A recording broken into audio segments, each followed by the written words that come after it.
आप सबका बहुत बहुत स्वागत है हमारे विशेष कार्यक्रम में ख़ास मुलाकात में। मैं हूं डॉक्टर अब्दुल अहद सिद्दीकी और आज के जो हमारे ख़ास मेहमान हैं उन्हें लगभग 40 वर्षों का राजनीतिक अनुभव है। उत्तर प्रदेश सरकार में कई बार मंत्री रहे हैं। जी हाँ, हमारे साथ मौजूद हैं उत्तर प्रदेश भाजपा के उपाध्यक्ष एवं नवनियुक्त राज्यसभा सांसद शिव प्रताप शुक्ला जी। शिव प्रताप जी, बहुत बहुत स्वागत है आपका हमारे विशेष कार्यक्रम में। पहले तो आपको बहुत बहुत बधाई राज्यसभा सांसद बनने पर। पहला सवाल जो मेरा आपसे है कि आजकल उत्तर प्रदेश की राजनीति में जो इस वक्त सबसे अहम मुद्दा है वो कैराना का पलायन। भाजपा की क्या राय है इस मुद्दे पर? देखिए, भारतीय जनता पार्टी ये मानती है कि पलायन किसी का कहीं से कभी नहीं होना चाहिए।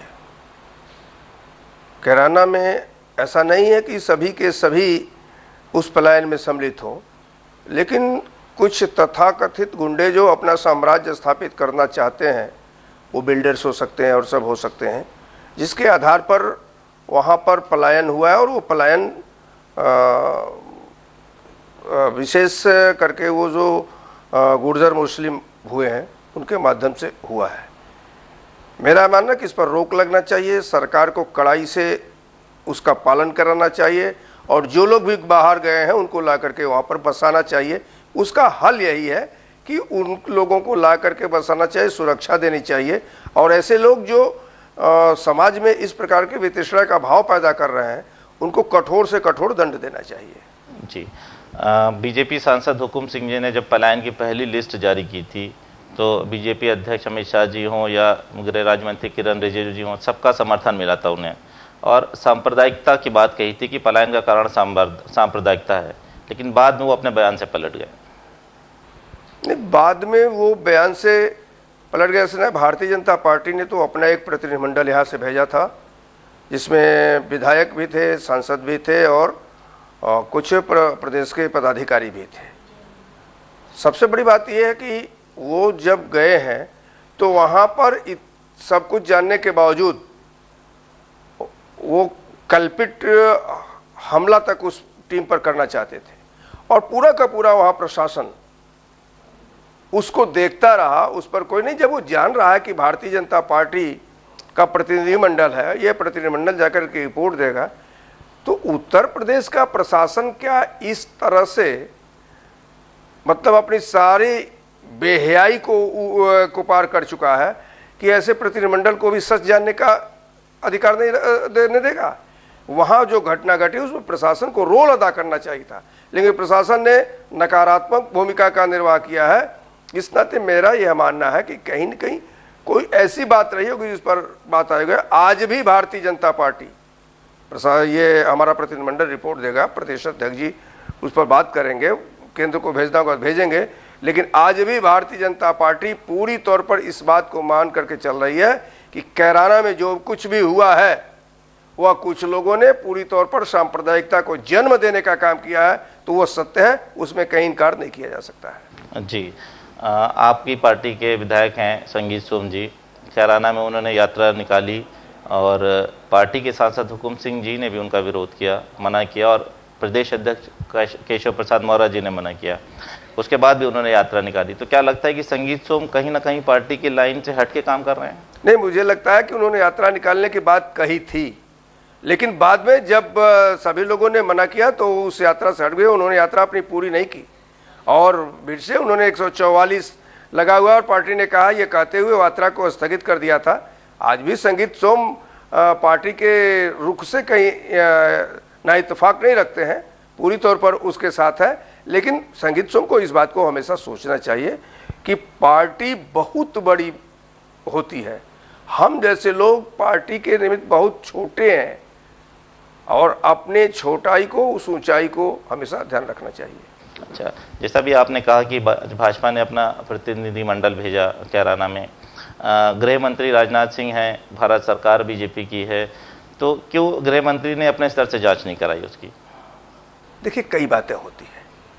गृह मंत्री इस नाते नहीं जांच करा सकते हैं कि उत्तर प्रदेश में समाजवादी पार्टी की सरकार है और समाजवादी पार्टी की सरकार है तो वो कह तो सकते हैं कि भाई आपको करा, लेकिन जब तक समाजवादी पार्टी स्वयं अनुमति नहीं देगी उत्तर प्रदेश की सरकार तब तक कोई भी गृह मंत्री इस प्रकार के एक्ट नहीं कर सकता है।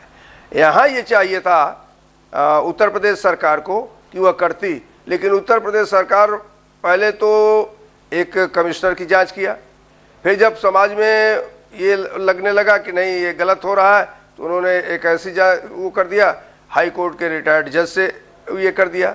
तो जुडिशरी जांच में किसी को वो नहीं है। हम कुल के बावजूद हम आज भी इस बात को मानते हैं कि वहाँ को पर सीबीआई की जांच होनी चाहिए और उत्तर प्रदेश सरकार को भारत सरकार के गृह मंत्री के पास लिख करके भेजना चाहिए कि सच का सच, झूठ का झूठ, ये दोनों अलग हो। इसके लिए सीबीआई की जांच के लिए मैं लिख रहा हूं, आप जो है उसकी जांच कराइए।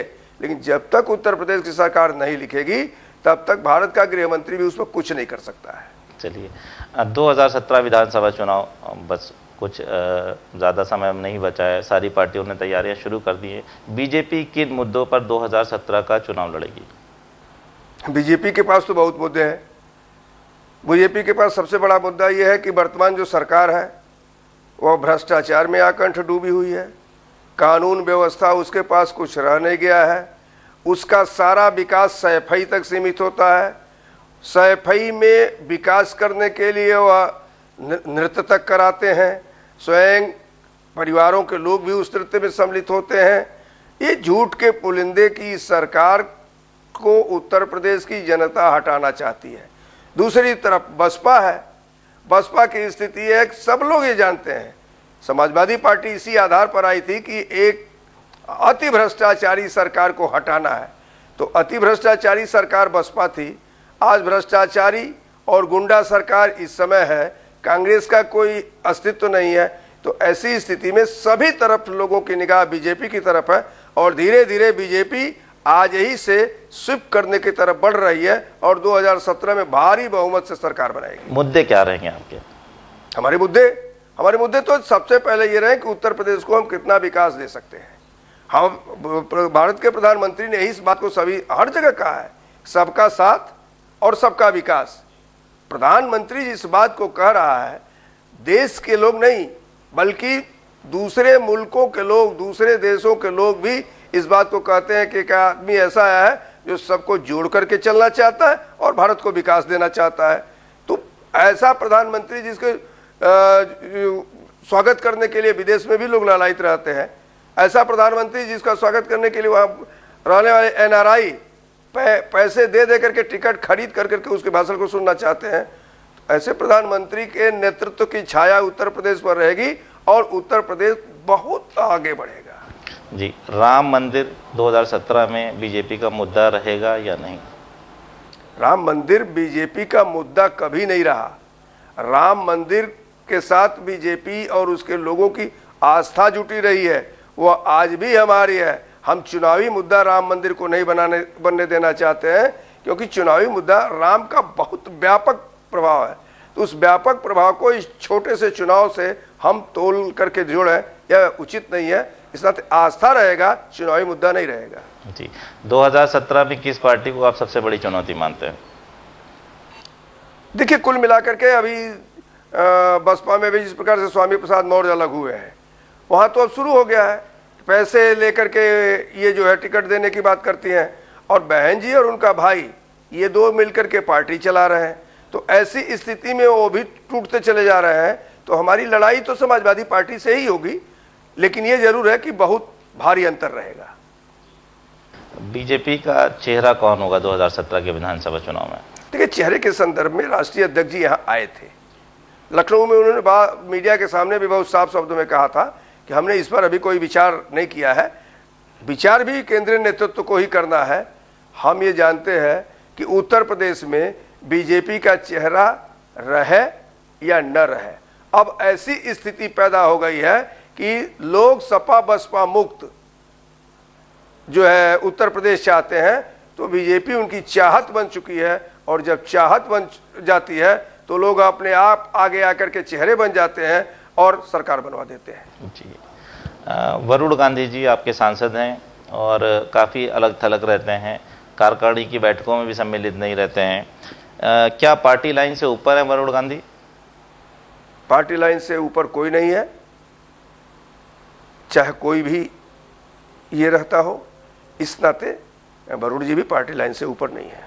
तो क्यों ऐसा लगता है कि अपनी अब अलग उनकी बैठक अपनी बात है, उस पर मैं क्या कमेंट कर सकता हूँ? जिसकी कोई बात होगी तो मैं उस पर कुछ नहीं कह सकता। नहीं, आपकी पार्टी के सांसद हैं और कार्यकारिणी में भी हैं, तो उनकी कुछ जिम्मेदारी भाई देखिए, वो राष्ट्रीय महासचिव हमारे रह चुके हैं, मैं उत्तर प्रदेश का उपाध्यक्ष हूँ, तो मैं उनके ऊपर कोई कमेंट नहीं कर सकता हूँ। चलिए, स्वामी प्रसाद मौर्य जी का आपने जिक्र किया कि उन्होंने बसपा छोड़ दी है और बसपा के कई नेता भी पार्टी छोड़ के जा रहे हैं। क्या बीजेपी उनकी तरफ देखती है कहीं ना कहीं? नहीं, बीजेपी उनकी तरफ देखती नहीं है। अगर वो बीजेपी की तरफ आना चाहेंगे, हमसे बात करेंगे तो फिर उस पर विचार करेंगे, अभी कुछ उस पर कह नहीं सकते हैं। मायावती बार बार दावा कर रही हैं कि 2017 में चुनाव में उनकी सरकार बनेगी और एक सर्वेक्षण में उनको बहुमत के करीब भी दिख रही हैं।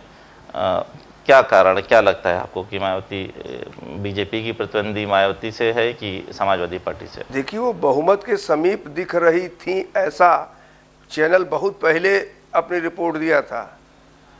आज वो अपनी साख बचाने में जुटी हुई हैं, तो जो अपना साख बचाने में जुटा हुआ सरकार बनाने की स्थिति में कहाँ रह जाएगा? भाई पहले वो अपने को बचावें, पार्टी को बचावें। जो पार्टी और अपने को नहीं बचा रहा है, वह उत्तर प्रदेश की जनता को कहाँ से बचाएगा और उत्तर प्रदेश में सरकार कहाँ से बनाएगा? बार बार अपने भाषणों में या प्रेस कॉन्फ्रेंस में दावा करती हैं कि भारतीय जनता पार्टी और समाजवादी पार्टी मिलकर उत्तर प्रदेश में सांप्रदायिक दंगे करवाती हैं। देखिए, मुझे वह क्षण भी याद है जब समाजवादी पार्टी से इन लोगों ने समर्थन वापस लिया था। आपको याद होगा स्टेट गेस्ट हाउस का कांड, जिसमें मायावती के ऊपर हमले भी हुए थे। एक विधायक के रूप में मैं था और एक विधायक के रूप में माननीय ब्रह्मदत्त द्विवेदी थे, वो उस समय जीवित थे। हम दोनों लोग ही गए थे उस स्टेट गेस्ट हाउस के कमरा नंबर 5 में, और हम लोगों ने उनको आश्वस्त किया था। फिर उन्होंने मेरे सामने काशीराम जी से बात किया था कि साहब लोग मुख्यमंत्री बनाने की बात कर रहे हैं। फिर अंदर अंदर क्या बात हुई मैं नहीं जानता हूँ। आज हम सांप्रदायिक हैं। जब मेरी मदद से पहली बार उत्तर प्रदेश की मलिका बन गई, तब हम सांप्रदायिक नहीं थे। हमने गलती किया, सही किया, यह कलक का विषय है, लेकिन कहीं ना कहीं सर पर ताज हम ही रखने का काम किए हैं। तो ताजपोशी हमने किया तो हम सांप्रदायिक नहीं थे, उनके बड़े दुलारे हो गए थे, प्यारे हो गए थे। आज हम सांप्रदायिक हो गए हैं। सांप्रदायिकता वो लोग कर रहे हैं जो मिल करके किराना को कराना चाहते हैं। सांप्रदायिकता वो लोग कर रहे हैं, समाजवादी पार्टी और बसपा पार्टी, जो दल ये अलीगढ़ मुस्लिम विश्वविद्यालय जैसे विषय को केंद्रीय विश्वविद्यालय है, लेकिन उसको कुछ लोग अल्पसंख्यक विश्वविद्यालय बार बार कह रहे हैं कि अल्पसंख्यकों का विश्वविद्यालय है, जबकि उसी में जो है दो शिक्षा मंत्री केंद्र में मुस्लिम थे, आजाद जी और करीम भाई छागला। इन दोनों लोगों ने इनकार किया था कि नहीं ये केंद्रीय विश्वविद्यालय है। वहाँ एक भी दलित, एक भी बैकवर्ड को और शेड्यूल्स को आरक्षण नहीं मिलता है। वहाँ प्रमोशन में कोई वो नहीं होता है, सीधे सीधे दादागिरी करती हैं। अगर बहुत हैसियत है मायावती की या मुलायम सिंह की, तो जरा जा करके उस पर आंदोलन करा ना, क्यों नहीं करना चाहते हैं? तो आपका कहना है कि कहीं ना कहीं मुलायम सिंह और मायावती ही इस सांप्रदायिकता को बढ़ावा देते हैं? बढ़ावा नहीं देते हैं। सांप्रदायिकता कहीं से परोसी जाती है और ये थाल में लेकर के उसकी आरती उतारते हैं। इस प्रकार का काम करते हैं। सीधे सीधे ये दोनों सांप्रदायिक हैं। चलिए, मुलायम सिंह और मायावती पे सांप्रदायिकता का आरोप लगा रहे हैं, बहुत ही शालीनता से हमारे सवालों का जवाब दे रहे हैं शिव प्रताप शुक्ला जी। रुकते हैं एक छोटे से ब्रेक के लिए, मिलते हैं छोटे से ब्रेक के बाद।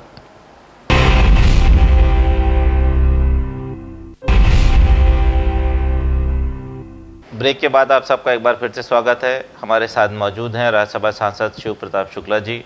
बातचीत का सिलसिला आगे बढ़ाते हैं। शिव प्रसाद जी, व्यक्तिगत सवाल है, आपने राजनीति की शुरुआत एबीवीपी से की लगभग 40-45 साल पहले। काफ़ी लंबा राजनीतिक अनुभव है आपका, कई बार मंत्री भी रहे हैं और इमरजेंसी के दौरान जेल भी गए आप। तो कैसा रहा है अब तक का ये राजनीतिक अनुभव आपका? देखिए, हमने जब काम करना शुरू किया था तो आइडियोलॉजी को से प्रभावित होकर के किया था। तब मन में राजनीति नहीं थी, तब मन में ये था कि विद्यार्थी नेता के रूप में काम करना है और एक ऐसे संगठन का जो राष्ट्रवादी हो। तो विद्यार्थी परिषद का चुनाव हुआ और फिर उसके लिए कार्य किया। विद्यार्थी परिषद ने एक क्षण निर्णय ये लिया कि हम विश्वविद्यालयों में छात्र संघ का चुनाव नहीं लड़ेंगे। मैं गोरखपुर विश्वविद्यालय में था और जब उसने निर्णय लिया तो मैं तुरंत ने पूछा मेरे लिए क्या निर्णय है। तो उन्होंने कहा कि आप यहाँ जाइए संगठन मंत्री होकर। मैं चला गया कानपुर संगठन मंत्री होकर के संगठन का काम करने के लिए। ये जरा सा भी नहीं रहा कि नहीं मुझे रहना चाहिए, रुकना चाहिए, आगे चुनाव लड़ना चाहिए, मन में ही नहीं था। बाद में धीरे धीरे अपना काम करता रहा और काम करने के बाद आया गोरखपुर का, मैं रहने वाला हूँ गोरखपुर में, वकालत मैंने शुरू किया। उसी बीच संगठन ने हमको 1989 में जो है पहली बार टिकट दिया, चुनाव लड़ा, जीत करके आया और फिर क्रमशः मैं चुनाव जीतता रहा, मंत्री बनता रहा। तो ये नहीं था कि मैं राजनीतिक दृष्टि से, हाँ इतना जरूर था तब और अब में राजनीति में अंतर हो गया है। अंतर ये हुआ है कि तब लोग राजनीति को एक सेवा का भाव लेकर के चलते थे। अब कुछ लोग जो जबरदस्ती राजनीति करना चाहते हैं वो भाव उनके मन में नहीं है। तो इतना ही अंतर है, लेकिन यही अंतर राजनीति का बहुत बड़ा अंतर है। जी, सेवा के भाव की जगह कहीं ना कहीं धन और बल ने ले लिया है। बिल्कुल ले लिया है। आज तो सभी बिल्डर्स चुनाव लड़ना चाहते हैं, उनका वो उससे उसके पैसे से या तो सफेद करना चाहते होंगे धन, या समाज में प्रभाव बना करके और जमीनों पर कब्जा करना चाहते होंगे। पॉलिटिकल कम रह गए हैं, पॉलिटिशियन अधिक हो गए हैं। मोदी जी विकास की बात करते हैं और गुजरात का मॉडल भी पेश किया उन्होंने देश के सामने। उत्तर प्रदेश के मुख्यमंत्री अखिलेश यादव भी विकास की बात करते हैं और लगभग गुजरात के तर्ज पर ही काम कर रहे हैं। किस तरीके से देखते हैं आप उत्तर प्रदेश के मुख्यमंत्री अखिलेश यादव के कामों को? देखिए, गुजरात के तर्ज पर काम लोगों को दिखाना, केवल नक्शा दिखाना, सब्ज़बाग दिखाना, ये तो सभी कर सकते हैं। लेकिन मोदी की तरह आगे बढ़ करके कच्छ जैसी ऊसर उस जमीन पर भी आज बागवानी होती है, वहां तक पानी पहुंचाने का काम जिस आदमी ने किया। कलकत्ता इत्यादि जो फैक्ट्रियों का कभी शहर हुआ करता था, लोग भाग करके मोदी का गुण गाने के लिए वहां पहुंचे कि हमको सुरक्षा मिलेगी, पर्याप्त बिजली मिलेगी, छूट मिलेगी।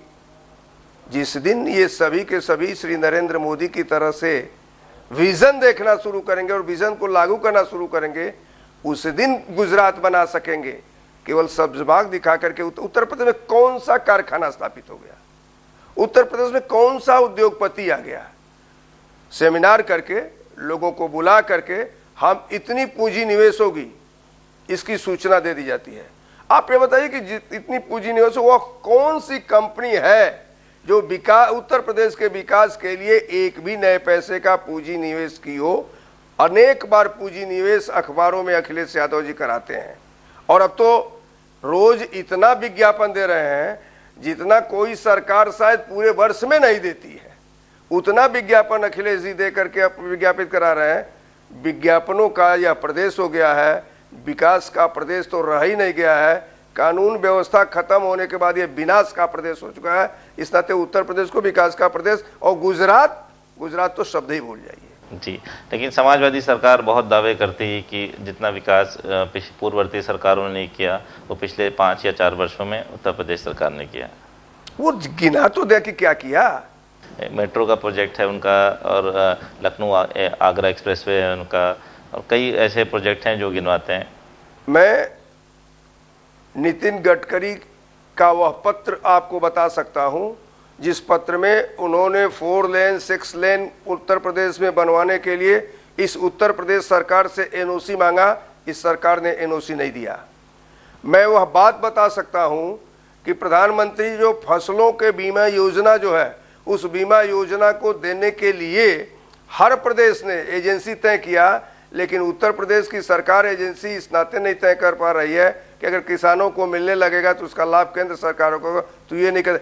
जो सरकार इतने घृणित मानसिकता से चलती हो उससे विकास की कल्पना करना बिल्कुल भूल है। अखिलेश यादव जी, मैं मानता हूं कि एक बार उन्होंने कह दिया था, एक नेता के संदर्भ में कहा था कि हम उसको लेने के लिए तैयार नहीं। उत्तर प्रदेश की जनता बाग बाग हो गई थी और बहुमत दे दी थी। अब तो न जाने कितने वैसे नेता वो अपने दल में रोज घुसाते चले जा रहे हैं। वही विकास करेंगे और अखिलेश जी का विकास करेंगे, समाजवादी पार्टी का विकास करेंगे, उत्तर प्रदेश का वो विनाश करेंगे। जी, दलित वोट, दलितों को लुभाने के लिए हर पार्टी प्रयास कर रही है। भाजपा की क्या स्ट्रेटेजी है दलितों को लेकर? देखिए, भारतीय जनता पार्टी हमेशा दलितों को अपने साथ लेकर के चली है। ये इधर दो इलेक्शंस को छोड़ दिया जाए तो सामान्यतः उत्तर प्रदेश की अधिकांश रिजर्व सीटें भारतीय जनता पार्टी के कोटे में रहा करती थी और किसी के पास नहीं रहती थी। इधर जरूर हमारा गणित गड़बड़ हुआ था। अब की बार फिर रहेगा और दलित इन लोगों को ठेंगा दिखाएंगे और भारतीय जनता पार्टी के पक्ष में खड़े रहेंगे। ये लोकसभा के चुनाव ने इस बात को दिखा दिया है। आज मोदी जी तब कहते थे सबका साथ सबका विकास, तो सभी ने उन साथ देने का काम किया मोदी जी का, और उत्तर प्रदेश से 71 भारतीय जनता पार्टी के और 2 सहयोगी दल के 73 सांसद जीत करके गए थे। उसमें जितने जीते दलित जीत करके गए। न तो मायावती की पार्टी जीती, न समाजवादी पार्टी जीती, केवल भारतीय जनता पार्टी जीती। उनके पास कहाँ रह गया दलित वोट? वो आंकड़े का दलित वोट लेते हैं, हम भौतिक सत्यापन करते हुए दलित वोट लेंगे। अभी आपने कहा कि उत्तर प्रदेश ने भाजपा को 73 सांसद दिए, प्रधानमंत्री भी उत्तर प्रदेश ने दिया। बदले में उत्तर प्रदेश को इन 2 वर्षों में क्या मिला? उत्तर प्रदेश को क्यों नहीं मिला? अनेक योजनाएं जो हम दे रहे हैं, उत्तर प्रदेश की सरकार नकारात्मक भूमिका अदा करते हुए उसको लेना चाहे। आप एक बात बताइए, जिस मेट्रो प्रोजेक्ट की आपने बात किया है वह तब तक बनता हुआ नहीं दिखा जब तक केंद्र सरकार ने पैसा नहीं भेजा। 80% से ऊपर उसकी शेयरधारक सेंट्रल गवर्नमेंट है। जब उसने पैसा भेजा तो अखिलेश जी उसको शुरू कराए। आगरा हाईवे की जो बात आप कर रहे हैं, उसका पैसा किसने दिया है? तो पीपीपी मॉडल पे बना रही है सरकार। तो पीपीपी मॉडल पर बना रही है, उसका पैसा किसका है? तो केंद्र उत्तर प्रदेश सरकार दे रही है, प्राइवेट पब्लिक पार्टनरशिप में उसको डेवलप कर रहा है। सुनिए, प्राइवेट पब्लिक पार्टनरशिप में उसका पैसा कहां से आ रहा है? जो उसका अंशदान है वो अभी केंद्र सरकार दे रही है। उत्तर प्रदेश सरकार का उसमें 5% अंश है। नहीं, अभी आपने मेट्रो की बात की, लगभग 80% का योगदान राज्य सरकार दे रही है और 20% का योगदान भारत सरकार का उसमें। नहीं, राज्य सरकार का 20% है, 80% भारत सरकार का है। चलिए खैर, आप इसको जानकारी कोई एक ऐसा काम बताइए जिससे सीधे सीधे उत्तर प्रदेश को फायदा हुआ हो, केंद्र सरकार का कोई ऐसा काम जिससे सीधे सीधे, कोई ऐसी योजना जिससे उत्तर प्रदेश को सीधा फायदा। नहीं, अभी तो उत्तर प्रदेश को बेस बना करके हमने किया है। अब जाकर के धीरे धीरे हमने ये देखा कि उत्तर प्रदेश सरकार की क्या गतिविधि है, तो हमने शुरुआत किया उज्ज्वला योजना की बलिया से। उसमें भी अड़ंगेबाजी हो रही थी, जहां एक तरफ भीड़ का कोई आर पार नहीं था, दूसरे दिन अखिलेश यादव जी की सभा थी, मुश्किल से 5-7 हजार लोग रहे होंगे मुख्यमंत्री की सभा में। आप अगर गए होंगे, देखे होंगे, तो आपको भी ये लगा होगा कि क्या मोदी की सभा थी और कहाँ अखिलेश यादव जी की सभा थी। हवा में नहीं होता। अभी हम फिर अभी तक कोई वो नहीं हुआ, कांग्रेस ने भी कभी नहीं किया, हमेशा। अब हम फर्टिलाइजर, गोरखपुर के फर्टिलाइजर को भी शिलान्यास करने जा रहे हैं। हम वहाँ एम्स भी देने जा रहे हैं। हमने एम्स दिया, उत्तर प्रदेश सरकार ने जमीन नहीं दिया। जो जमीन दिया वो पिछले 80 वर्षों से विवाद में चल रही है। उस विवादित जमीन पर कहां से एम्स बनेगा जिसको उसने उठा करके दे दिया है। तो एक एक प्रोजेक्ट जो उत्तर प्रदेश को केंद्र सरकार देने की बात कह रही है, कहीं न कहीं उत्तर प्रदेश में दूसरी सरकार होने के नाते उसको असफलता भी तो मिल रही है। अगर ये चाहते उत्तर प्रदेश का विकास तो स्वयं आगे बढ़कर कहते हैं कि आप लाइए, पैसा दीजिए, हम दे रहे हैं। लेकिन ये नहीं चाहते हैं कि हो। ये इस नाते नहीं चाहते हैं कि होगा। तो आज भी 4 लेन को लोग कुछ और नहीं कहते हैं, अटल जी की सड़क कहते हैं। अटल जी की सड़क कहते हैं, पूरे देश के लोग इस बात को कहते हैं। तो नितिन गडकरी की सड़क हो ये नहीं कहलाना चाहते हैं, नरेंद्र मोदी का विकास हो ये नहीं कहलाना चाहते हैं, अखबारों के द्वारा अपना विकास दिखाना चाहते हैं। निवेदन है मेरा माननीय मुख्यमंत्री जी से कि कृपा करके उत्तर प्रदेश के जनता के विकास के लिए काम करें, हवा में हवाईबाजी मत करें। अच्छा, हाल में ही मोदी सरकार के 2 वर्ष पूरे हुए हैं, क्या क्या उपलब्धियां रही हैं मोदी सरकार की? देखिए, मोदी की सरकार की उपलब्धियां, जैसे हमने उज्ज्वला की बात कही ना, इसी प्रकार से जनधन योजना की बात कही। जनधन योजना की स्थिति मतलब गजब की है कि बिना एक नया पैसा डाले करोड़ों खाते अगर कोई सरकार खुलवा दे, खुलवाई, आज लोगों को उसका लाभ भी मिला है, उससे पैसे भी मिले हैं। एक मुक्त 5,000 रुपया निकालने का उनका वो सहारा भी बन रहा था। बैंक कभी इस पर काम नहीं कर रहे थे, बैंक काम करना शुरू किए हैं। तो उत्तर प्रदेश की सरकार ने किसानों को, उत्तर प्रदेश के गन्ना के किसानों को देने के लिए 6,000 करोड़ रुपया दिया। उत्तर प्रदेश की सरकार वो भी नहीं पूरी कर पाई। बीजेपी सबका साथ सबका विकास की बात करती है, लेकिन बीजेपी के कुछ ऐसा नेता हैं जो अक्सर विवादित बयान देते रहते हैं। आपको नहीं लगता कि पार्टी की छवि कहीं ना कहीं इससे धूमिल होती? पार्टी से ऊपर कोई होता नहीं है। पार्टी के नीतियों के अनुसार ही सबको काम करना चाहिए। इस नाते कोई भी हो, विवादित बयान देने का हक उसको नहीं है। इस नाते जब पार्टी सबका साथ सबका विकास लेकर चल रही, तो सभी लोगों को प्रधानमंत्री के और अमित शाह जी के इस नारे के साथ एक एक कदम बढ़ा करके विकास की बात करनी चाहिए।